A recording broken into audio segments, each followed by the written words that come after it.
Hello everyone, and welcome to Freaky Friday, the show where I talk about horror movies and things horror related every week. And for the first edition of Freaky Friday, we're going to go over a film that has left an undoubtable legacy on not only horror cinema, but cinema itself. A film that is many years old. In fact, it's one of the oldest surviving films that we have, and it lays a claim.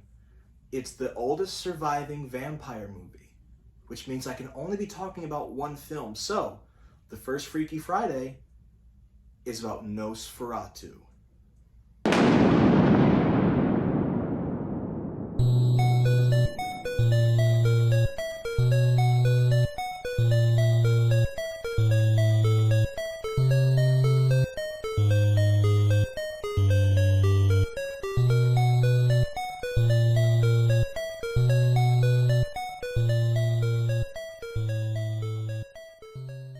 Now this is not going to be a deep plot dive because there's plenty of those on YouTube and by better creators.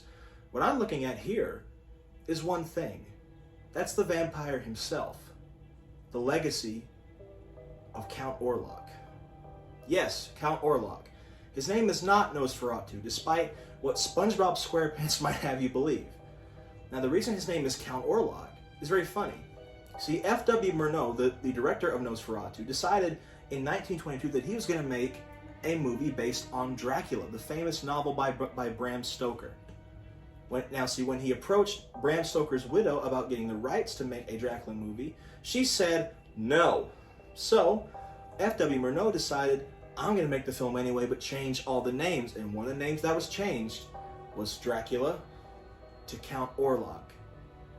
Now, what I think makes Count Orlok so scary, in comparison to, say, Bela Lugosi as Dracula, is that his movements are so creepy. They're so uncanny, be it that slow turn that he does when he's walking through the doorway. Anytime he's on screen, he's unsettling. But the most iconic thing, in my opinion, well, there's two of them. There's when he's rising up slowly, but then there's the rushing up the stairs. The silhouette of Count Orlok rushing up the stairs. The first time I ever saw it was very scary. His movements are so creepy. And we have to thank the actor who brought that to life, Max Schreck.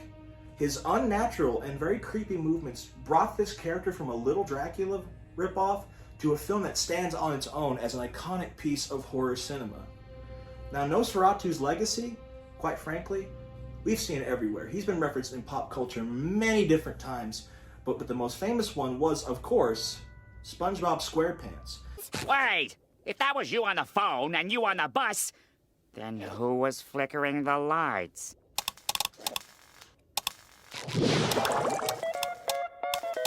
Nosferatu! Now, this film is 101 years old. Of course, it's not going to stand side by side with a lot of the films of today. It certainly couldn't go toe-to-toe with, any of the modern horror giants. But its legacy, I believe, it laid the groundwork for what horror movies would become.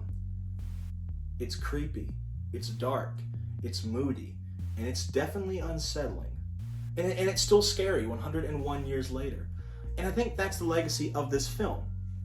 It's not going to break any ground as a horror film. It's going to break ground as a trailblazer, because this film truly set the trail for all the horror films that came after it. It set the standard for the creep factor.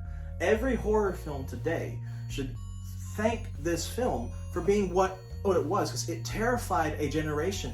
It was banned in Switzerland until like 1972 for being too horrific. It scared so many people. And now part of what makes this film scary is the lack of sound. It's a silent movie. So it leaves a lot to the imagination about what's actually going on besides the basic Dracula plot. It's the way that we see these distant lands, the ship rolling in, when he's on the ship and he rises out of the casket. It sends shivers down your spine. The minimalism makes it something very different compared to most modern day horror films. Now, of course, this film is not going to be side by side with the ones of the day. It's from 1922. It's 100 years old. But what I think this film's legacy is, and what makes it so scary, is its simplicity. It's the fact that the vampire is very simple in design, that the sets are very simple, the plot is very simple. It's what makes your mind run that's scary. You know, it's a vampire. Vampires are pretty creepy. But this one in particular is so scary. In conclusion, Nosferatu is a gem of a movie that laid the groundwork for all horror movies that came after it. Its mark on pop culture and culture in general will forever be remembered. And man, ugh.